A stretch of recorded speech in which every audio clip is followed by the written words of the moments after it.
बहुत समय पहले की बात है। एक गांव में एक परिवार रहता था। उस परिवार में 5 भाई और 1 बहन थी। उनके माता पिता का बचपन में ही देहांत हो गया था। भाई बहन छोटे थे, लेकिन समय के साथ उन्होंने अपने घर की जिम्मेदारी खुद उठानी सीख ली।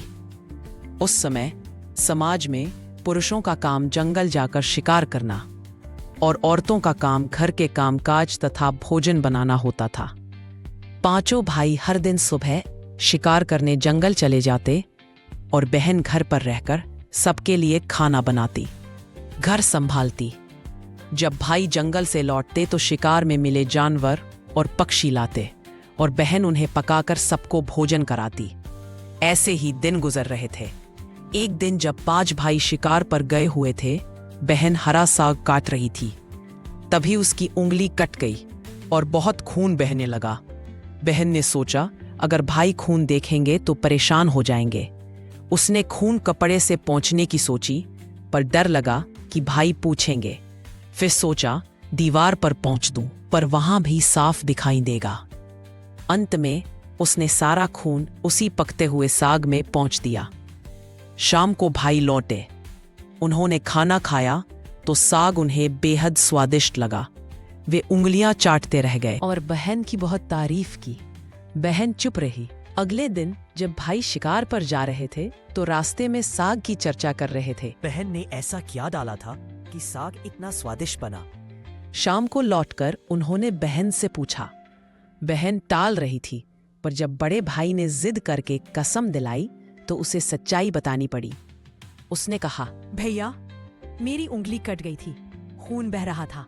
मैंने सोचा आप लोग दुखी हो जाएंगे, इसलिए खून मैंने साग में मिला दिया। यह सुनकर बड़े भाई के मन में दुष्ट विचार आया।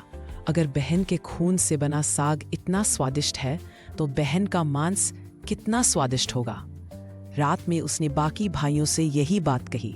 4 भाई उसकी बात से सहमत हो गए, पर 5वां सबसे छोटा भाई विरोध करता रहा। उसे डांटकर चुप करा दिया गया। अगले दिन बड़े भाई ने योजना बनाई। उसने कहा, हम बहन को शादी का बहाना देकर जंगल ले चलेंगे और वहीं उसकी हत्या कर देंगे। 4 भाई मान गए। बहन को शादी का झांसा देकर जंगल ले जाया गया। टीले पर उसे बांध दिया गया।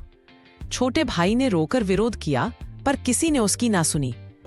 बड़े भाई ने बहन पर तीर चलाने की कोशिश की, पर निशाना चूक गया। फिर दूसरे, तीसरे और चौथे भाई ने भी कोशिश की, पर तीर नहीं लगा। अंत में 5वें भाई की बारी आई। उसने कहा, मैं अपनी बहन को नहीं मारूंगा। बाकी भाइयों ने धमकाया, अगर तुझे मारना नहीं आया तो तुझे भी बहन के साथ मार देंगे। बहन ने छोटे भाई से कहा, भैया, तू डर मत, मेरी छाती पर तीर चला दे, वरना तुझे भी ये मार डालेंगे। रोते रोते छोटे भाई ने तीर चलाया और वह बहन की छाती में लग गया। बहन मर गई। 4 भाइयों ने बहन के शव को टुकड़े टुकड़े करना शुरू किया। छोटा भाई रोकर मना करता रहा, पर उसे बहलाकर लकड़ियां लाने भेज दिया गया। उसे बहुत छोटी रस्सी दी गई ताकि वह लकड़ी ना बांध सके। जंगल में बैठा छोटा भाई रो रहा था। तभी एक नाग आया।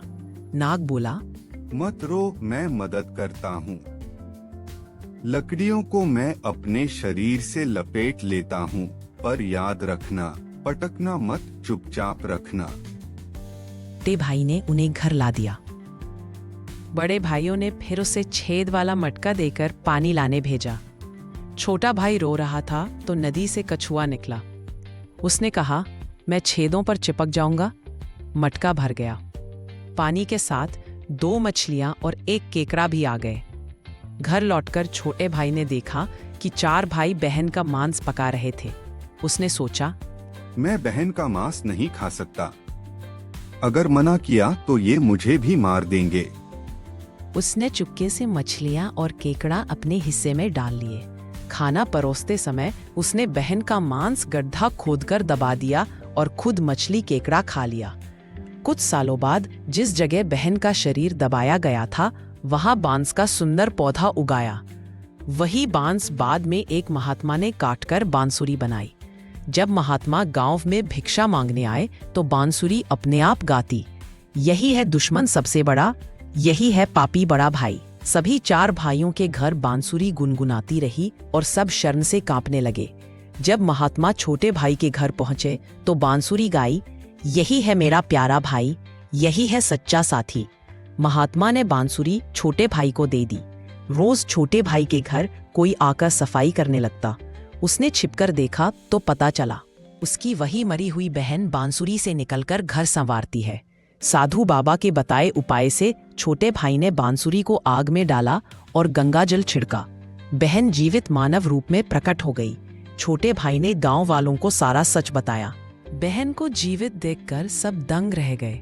गांव वालों ने चारों बड़े भाइयों को पकड़कर दंड देने का निश्चय किया, पर बहन ने आकर कहा, ये मेरे भाई हैं, गलती का एहसास हो चुका है, इन्हें एक मौका दीजिए। गांव वालों ने बहन के आंसुओं का सम्मान करते हुए भाइयों को माफ कर दिया। चारों भाई अपनी बहन के पैरों पर गिर पड़े और जीवन भर अपनी गलती पर पछताते रहे।